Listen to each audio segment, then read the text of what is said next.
Hello students, আমি আবির প্রতিভা থেকে। আজকে আমরা অনুপাত সহনুপাতের লেকচার নম্বর 7 করব, অর্থাৎ 7 নম্বর ক্লাস। এখানে আমরা কষে দেখি 2.3 এর 1, 2, 3, 4 ও 5 নম্বরের অঙ্কগুলি করব।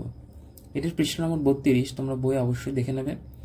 এর আগে কিন্তু আমরা কষে দেখি 2.1 ও কষে নিজে করি 2.1, নিজে করি 2.2 এই সবকটি করেছি এবং অনুপাত সমানুপাতের বেসিক ধারণা একদম সবচেয়ে সহজভাবে তোমাদের বোঝানোর চেষ্টা করেছি।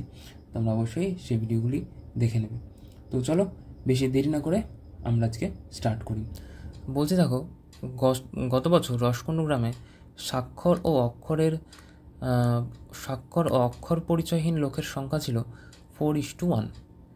গ্রামের মোট জনসংখ্যা 6,550 জন হলে স্বাক্ষর ও অক্ষর পরিচয়হীন লোকের সংখ্যা কত ছিল? তাহলে বলেছে স্বাক্ষর আর অক্ষরহীন লোকের অনুপাত দিয়ে দিয়েছে। আমি আগে লিখে নিই কী আমাকে বলেছে। তাহলে হচ্ছে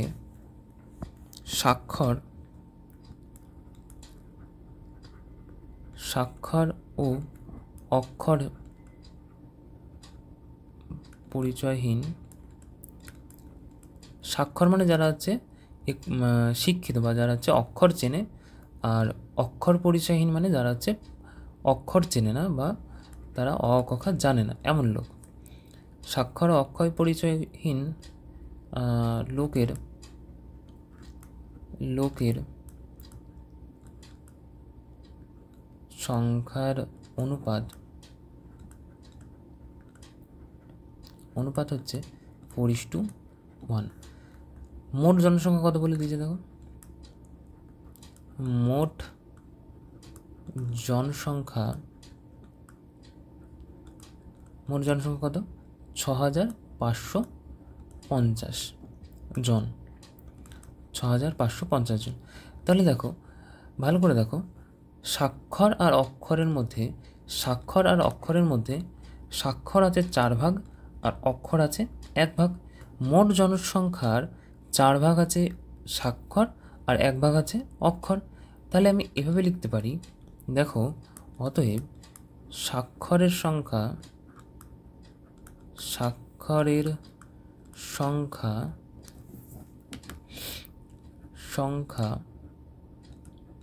কত দেখো, 6,550 এর কতজন স্বাক্ষর? 4 জন। কতজন? বা 4 ভাগ স্বাক্ষর। কত ভাগের মধ্যে? এর 4 আর একে 5 ভাগের মধ্যে। তাহলে 6,550-এর 5 ভাগের মধ্যে 4 ভাগ হচ্ছে স্বাক্ষর। বুঝতে পারলে? 4 ভাগ স্বাক্ষর, 1 ভাগ অক্ষর। অতএব 6,550-কে 5 ভাগ করা হয়েছে, তার মধ্যে 4 ভাগ হচ্ছে স্বাক্ষর আর 1 ভাগ হচ্ছে অক্ষর। তাহলে 5 দিয়ে এটাকে কাটাকাটি করে দেখো কথায়।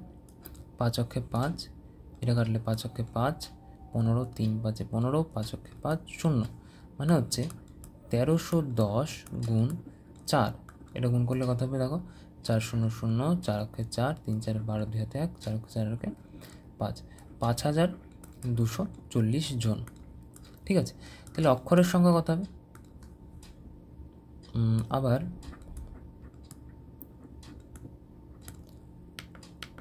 আবার অক্ষরের সংখ্যা কত হবে? অক্ষরের সংখ্যা হবে কত? একইভাবে 6,550 জনের 5 ভাগ করেছি, তার মধ্যে 1 ভাগ হচ্ছে অক্ষর। বুঝতে পারলে? 6,550 জনের 5 ভাগ করলাম, তার মধ্যে 1 ভাগ হচ্ছে অক্ষর। কাটাকাটি করলে হবে কত? 1310 আগে করেছি। তাহলে অক্ষরের সংখ্যা কতগুলি হবে? 1310 গুণ 1 মানে 1300, নিচে লিখে রেখে 1310 জন। বুঝতে পারলে? তাহলে আমাদের উত্তর কত হলো? স্বাক্ষরের সংখ্যা হচ্ছে 5,240। তাহলে আমি এখানে উত্তর লিখে দিই। স্বাক্ষরের সংখ্যা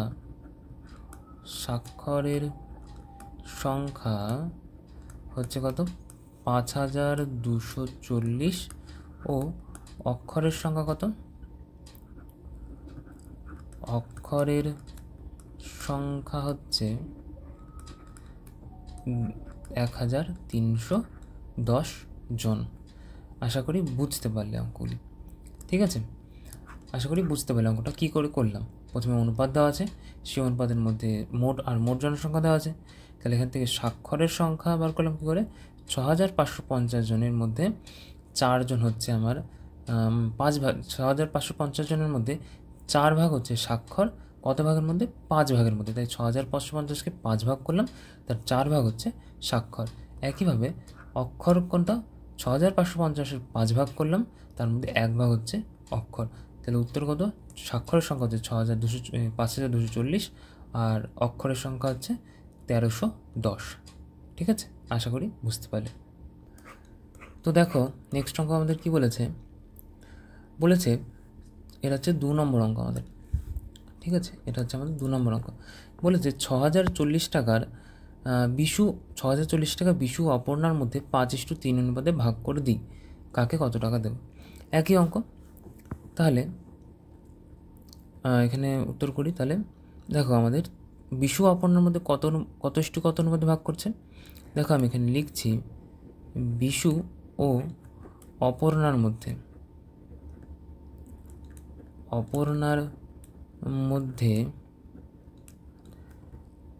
5:3 অনুপাতে 5:3 অনুপাতে টাকা ভাগ হচ্ছে, এবার দেখো কত টাকা ভাগ হচ্ছে। বিশু অপর্ণার মধ্যে, তা লিখছি এখানে বিশু ও অপর্ণার মধ্যে 640 টাকা ভাগ হচ্ছে, তাই না। তাহলে বিশু কত পাবে, অতএব বিশু পাবে কত টাকা। দেখো 6040 টাকার কত ভাগ, দেখো 5 ভাগ আর 3 ভাগ, মানে টোটাল কত ভাগ, 8 ভাগ। তাহলে 6040 টাকার 8 ভাগ করলাম, তার মধ্যে বিশু পাবে কত, 5 ভাগ গুণ 5, কাটাকাটি করি, 8 8 64 মানে 80। তাহলে 80 গুণ 5 কত হচ্ছে, 400 টাকা, তাই তো। আর অপর্ণা পাবে কত টাকা, দেখো তাহলে অতএব অপর্ণা পাবে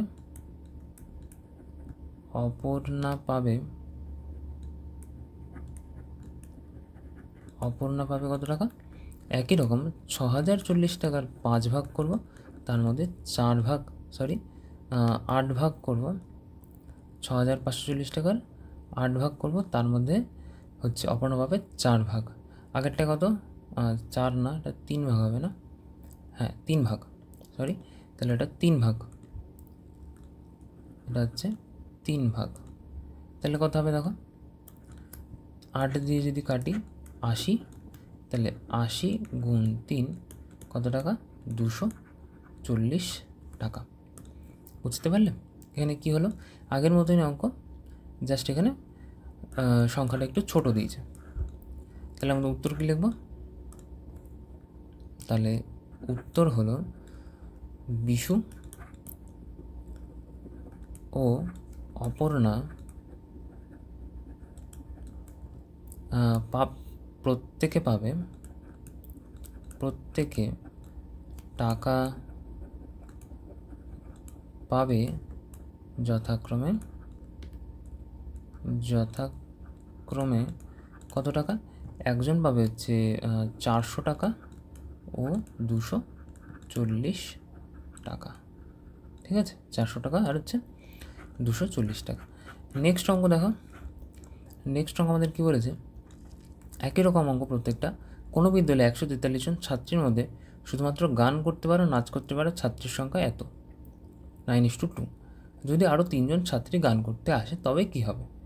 দেখো আমাদের আগে লাগবে কি, কতজন ছাত্রছাত্রী নাচ করতে পারে, গান করতে পারে, আর কতজন ছাত্রছাত্রী নাচ করতে পারে। মোট ছাত্রছাত্রীর সংখ্যা এখানে দিয়ে দিয়েছে, আর এখানে অনুপাত দিয়ে দিয়েছে। দেখো গান করতে পারে 9 ভাগ আর নাচ করতে পারে 2 ভাগ। ঠিক আছে, তো আমি টাইমার চালাচ্ছি, আমাকে জাস্ট বের করে দেবে কতজন গান করতে পারে আর কতজন নাচ করতে পারে। তারপর অঙ্কটা আমি তোমাদের এমনি দেখিয়ে দেবো। আমি 1 মিনিটের একটা টাইমার চালাচ্ছি। ঠিক আছে, তো তোমরা এখানে স্টার্ট করবে। মোট ছাত্রছাত্রী দেখো এখানে দিয়ে দিয়েছে 143। গান করতে পারার অনুপাত হচ্ছে 9, আর নাচ করতে পারার অনুপাত হচ্ছে 2। ঠিক আছে, এই দুটো জিনিস মনে রাখবে। তো ঠিক আছে, তো চলো স্টার্ট করো। টাইমার স্টার্ট হচ্ছে। 3, 2, 1 স্টার্ট করো। আমি এখানে কিছু কিছু জিনিস লিখে দিচ্ছি, আমি স্পেস রেখে দিচ্ছি, সেগুলো তোমরা করবে। তো এখানে কিছু লিখছি, দেখো তোমরা কিন্তু তোমাদের মতো করো, আমি জাস্ট অঙ্কটা করার মতো করছি। গান করতে পারা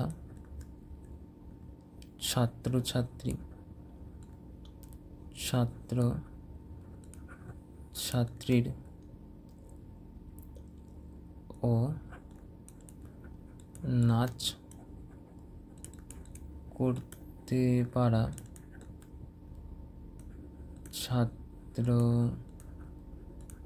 ছাত্রীর অনুপাত। আর আমাদের দেখো 13 সেকেন্ড হলো, অনুপাত দেখো দেওয়া আছে কত, 9:2। মোট ছাত্রছাত্রী দেওয়া আছে 4 সেকেন্ড। আর আমাদের টাইমার শেষ। মোট ছাত্রছাত্রী কত, 143। আশা করি বের করেছো অনেকে রাফে হিসাব করে যে আমাদের মোট হচ্ছে গান করতে পারা, নাচ করতে পারা ছাত্রছাত্রীর সংখ্যা কত। মিলিয়ে নাও তাহলে তোমরা একটুখানি, আর অবশ্যই কিন্তু আমাকে কমেন্ট করে জানাবে। এই প্রত্যেকটির অঙ্কের উত্তর কিন্তু আমাকে কমেন্ট করে অবশ্যই জানাবে, ঠিক আছে। তাহলে দেখো গান করতে পারা ছাত্রছাত্রীর সংখ্যা কত হবে। গান করতে পারা ছাত্রছাত্রীর সংখ্যা কত হবে, ছাত্রছাত্রীর সংখ্যা হবে কতজন দেখো, 143 জনের মধ্যে 11 ভাগ, 9 ভাগ হচ্ছে গান আর 2 ভাগ হচ্ছে নাচ। তাহলে 143-এর কত ভাগ, 11 ভাগ। 11 ভাগ করবো, গুণ করবো কাকে দিয়ে, গান করতে পারার অনুপাত। গান করতে পারার অনুপাত কত, 9। তাহলে এখানে 9 দিয়ে গুণ করবো। কাটাকাটি করে দেখো, 11 দিয়ে 143 কাটলে 11 থাকে 3, 3 11 33। তাহলে আমাদের কত, 13 গুণ 9, 9 13 কত হয়, 9 13 কত হয়, 9×90, 3 9 27, 9 13 117 জন। ঠিক আছে, 117 জন। আর নাচ করতে পারে ছাত্রছাত্রীর সংখ্যা কত দেখো, নাচ করতে পারা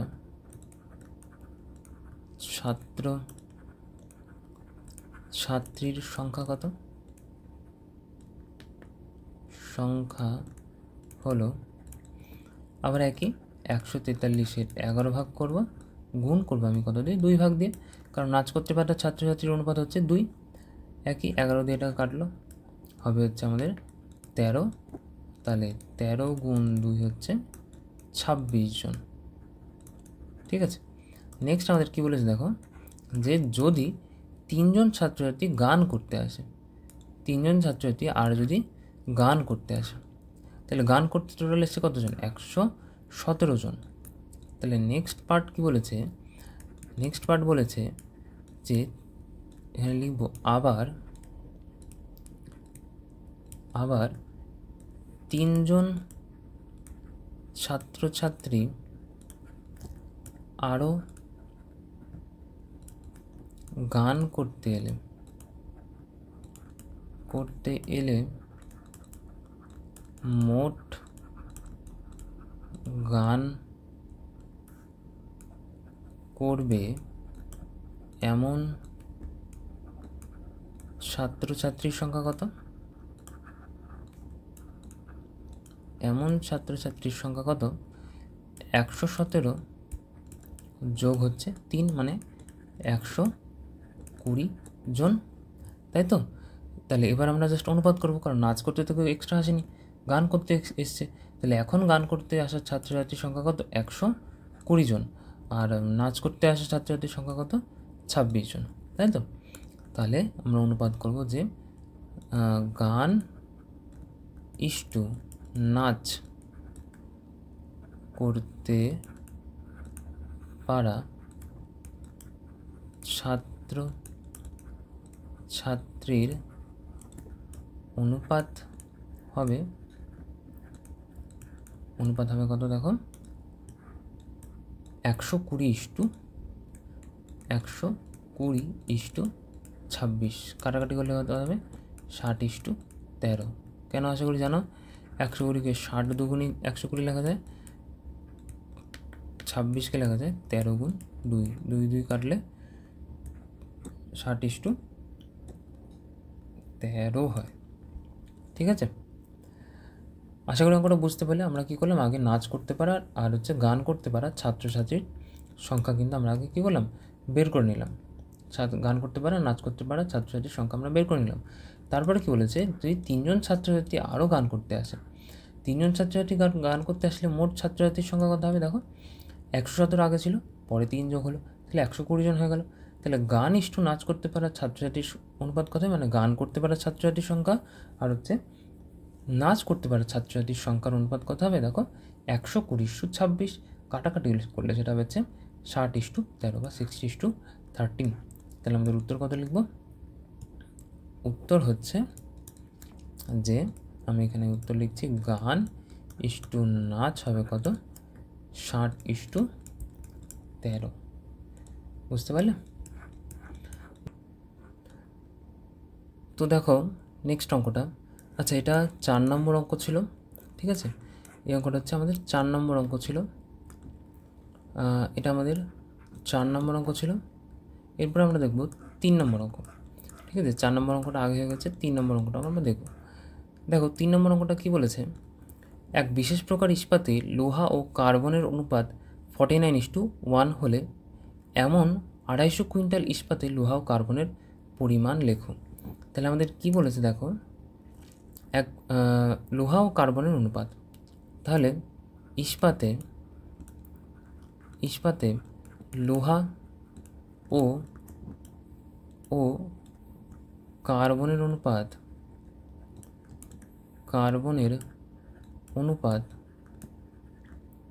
কত, 49:1, 250 কুইন্টাল এমন লোহাতে। তাহলে মোট ইস্পাতের পরিমাণ, ইস্পাত অ্যাকচুয়ালি কী হয় যে এমন লোহা বানানো হয় যাতে সেই লোহাতে জং না পড়ে। ঠিক আছে, বা লোহা শক্ত হয়, বা লোহা চকচক হয়। ঠিক আছে, এরকম লোহা বানানোর জন্য কী হতে হয়, যে আলাদা আলাদা জিনিস মেশাতে হয়। তাহলে এরকম ইস্পাত মেশাতে বা ইস্পাত তৈরি করতে লোহার কার্বন ব্যবহার করা হয়। তোমরা ভৌতবিজ্ঞান হয়তো পড়েছো যে ইস্পাত বানাতে লোহা ও কার্বন ব্যবহার করে, খুব অল্প পরিমাণে কার্বন ব্যবহার করে, বেশি পরিমাণে লোহা ব্যবহার করে। এটা হচ্ছে যাতে লোহাটি আরও শক্ত হয়। ঠিক আছে, তো মোট ইস্পাতের পরিমাণ 250 কুইন্টাল। ঠিক আছে, এবার বলেছে তাহলে লোহা ও কার্বনের অনুপাত কত। তাহলে লোহার পরিমাণ কত, লোহার পরিমাণ হবে কত, হবে লোহার পরিমাণ দেখো, 250 কুইন্টালকে কত ভাগ করব, 49 50 ভাগ করব, তার মধ্যে 49 ভাগ হচ্ছে লোহা, তাই না? তাহলে দেখো 0 0 কাটলো, 5 দিয়ে 25 কাটলে 5, তাহলে 5 গুণ 49 কত হয়, 5 5 25, 250 মানে 245 কুইন্টাল, 245 কুইন্টাল। ঠিক আছে, আর আবার কার্বন আছে, কার্বনের পরিমাণ হবে কত, একইভাবে 250কে 50 ভাগ করব, 49 আর 50 ভাগ করব, গুণ করব 1 দিয়ে, কারণ কার্বন 1 ভাগে রয়েছে। তাহলে 50 দিয়ে কাটলে এটা হচ্ছে 5, তাহলে 5 গুণ 1 মানে 5 কুইন্টাল, 5 কুইন্টাল। আশা করি অঙ্কটা বুঝতে পারলে। অঙ্কটা এখানে টোকা ছিল না। ঠিক আছে, আমি অঙ্কটা টুকে তারপর তোমাদের এখানে দেখিয়েছি। তো আমি এটাকে আলাদা করে মার্ক করে দিচ্ছি। দেখো এই অঙ্কটা আলাদা, এখানে প্রশ্ন ছিল। ঠিক আছে, এটার পরে ঠিক আছে। তাহলে নেক্সট অঙ্ক দেখো, আশা করি অঙ্কটা বুঝতে পেরেছো। খুবই সোজা, 1 থেকে 6 অঙ্কগুলো একদমই সোজা অঙ্ক। ঠিক আছে, কিছু অঙ্ক একটু হয়তো অন্যরকম, কিন্তু বাকি অঙ্ক সোজা। দেখো এখানে অঙ্কটা কী বলেছে, 250 মিলিলিটার ডেটল জলে, মানে যেখানে ডেটল আর জল মেশানো, এরকম জলে ডেটল ও জলের অনুপাত 3:1। মানে কী করেছে, ডেটল আর জল মিশিয়েছে, তো সেখানে জলের পরিমাণ 1 ও ডেটলের পরিমাণ 3। ঠিক আছে, এর সঙ্গে আরও 60 মিলিলিটার জল মেশালে জল ও ডেটলের আয়তন অনুপাত কত হবে। আমরা আগে লিখি কী বলেছে এখানে, জল ও ডেটলের আয়তন অনুপাত কত বলেছে। তাহলে জল ও ডেটলের আয়তনের অনুপাত কত। জল ও ডেটলের আয়তনের অনুপাত হচ্ছে 1:3। মোট কত মিলিলিটার বলেছে, মোট যে কত পরিমাণ ডেটল জল বানাবে। ঠিক আছে, মোট ডেটল জলের পরিমাণ কত, পরিমাণ হচ্ছে 240 মিলিলিটার।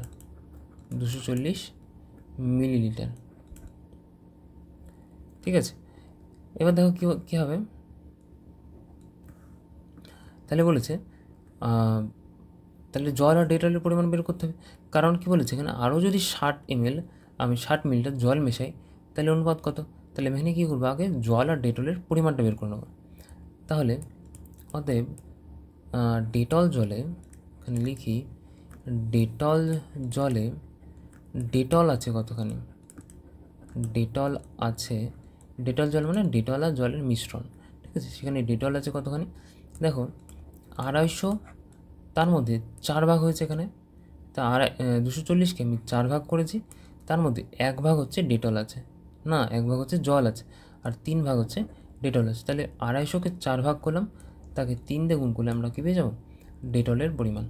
4 দিয়ে 250 কাটি হবে 80, 3 8 24, 3 4 দিয়ে, আচ্ছা সরি, এটা 4 দিয়ে কাটলে কত হয়, 4 দিয়ে কাটলে হচ্ছে 4 6 24, তাই না, 3 6 হচ্ছে 18। এটাকে মুছে নিই, তাহলে এটা 3 6 18 মিলিলিটার। তাহলে একইভাবে ডেটল জলে জল আছে কতখানি, এখানে ডেটল জলে ডেটল আছে বের করেছি, এখানে ডেটল জলে জল আছে বের করছি। জল আছে কতখানি দেখো, 240কে 4 ভাগ করব, তার মধ্যে 1 ভাগ হচ্ছে জল আছে, কাটাকাটি করলে এটা হচ্ছে 6 গুণ 1 মানে 6 মিলিলিটার। ঠিক আছে, 6 মিলিলিটার। এবার আমাকে বলে যে 60 মিলিলিটার জল যদি আরও মেশাই, তাহলে আমি 60 মিলিলিটার জল কী করেছি, মিশিয়েছি। তাহলে এবার আমি কী করলাম, যে আমার প্রোডাক্টে কী করলাম, 60 মিলিলিটার জল আরও মিশিয়ে দিলাম যাতে কেউ না বুঝতে পারে। তাই 60 মিলিলিটার জল মেশালে ডেটল জলে জলের পরিমাণ হবে কত হবে, দেখো আগে ছিল 6 মিলিলিটার, 6 ml ছিল আগে, পরে কী করলাম 60 আরও যোগ করলাম, তাহলে কত ml হলো, 66 ml বা হচ্ছে মিলিলিটার, তাই তো, 66 ml বা মিলিলিটার। এবার তাহলে অনুপাত কত হবে, দেখো ডেটল আছে কতখানি 18, তাই না, আর জল আছে 66, তাহলে এটা হচ্ছে 3, আচ্ছা এইখানে 60 হবে, ঠিক আছে, এটা হচ্ছে 60 হবে, তাহলে এটা 180 মিলিলিটার হবে, এটা হচ্ছে 60 হবে, তাহলে এটা 60 মিলিলিটার হবে। তাহলে এটা এখানে হবে হচ্ছে 60 মিলিলিটার, 60 আর 60 যোগ করলে কত হবে, 120। ঠিক আছে, ওখানে শূন্যটা বাদ চলে গেছিলো, এটা কত মিলিলিটার হবে, 120 মিলিলিটার। তাহলে জল পেয়ে গেলাম 120 মিলিলিটার। ডেটল কত মিলিলিটার ছিল, ভালো করে দেখো, এখানে ডেটল কত মিলিলিটার ছিল, 180 মিলিলিটার। তাহলে এখানে কী লিখব, ডেটল জল, এখানে কিন্তু ডেটলটা আগে চেয়েছে, তাই তো। তাহলে ডেটল ইস টু জলের নতুন অনুপাত কত হবে? অনুপাত হবে ডেটলের পরিমাণ কত? 180, জল কত? 120। 0 0 কাটো, তাহলে হচ্ছে 18। 18কে আমি লিখতে পারি 3 6 18, 12কে লিখতে পারি 3 4 12, বা হচ্ছে আমি লিখতে পারি, এটা সবচেয়ে ভালো হয়, 6 2 12। 6 6 কেটে গিয়ে কথা হবে আমাদের 3:2। তাহলে এটা আমাদের কি অনুপাত? তাহলে নতুন ডেটল আর জলের অনুপাত কত? 3:2। তাহলে উত্তর লিখি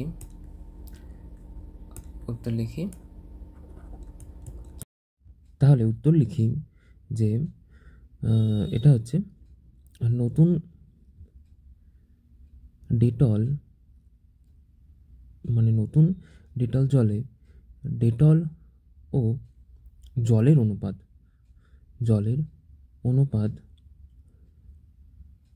হবে 3:2। আশা করি অঙ্কটা বুঝতে পেরেছ। ঠিক আছে, চলো তাহলে আমরা নেক্সট অঙ্কটা স্টার্ট করি। দেখো নেক্সট অঙ্কটা কী বলেছে, এক ব্যক্তির মাসিক আয় 24,750 টাকা। তিনি 750 টাকা দিয়ে বাড়ি ভাড়া করেছেন। 750 টাকা দিয়ে কী করেছে? তিনি বাড়ি ভাড়া করেছেন। ঠিক আছে, বাড়ির বাকি টাকা কী করেছে? 3:1 অনুপাতে আর সংসারে আর হচ্ছে ছেলেমেয়ের পড়াশোনার জন্য খরচ করেন। তিনি হচ্ছে কত টাকা সংসারের জন্য খরচ করেন।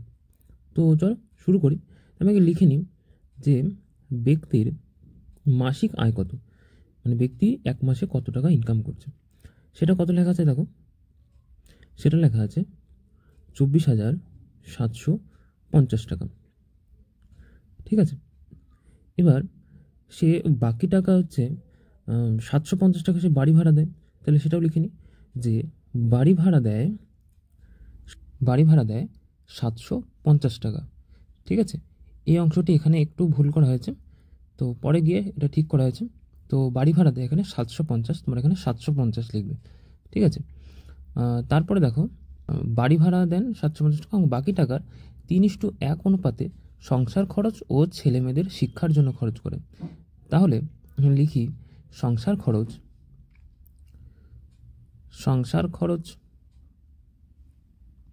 ও ছেলেমেয়েদের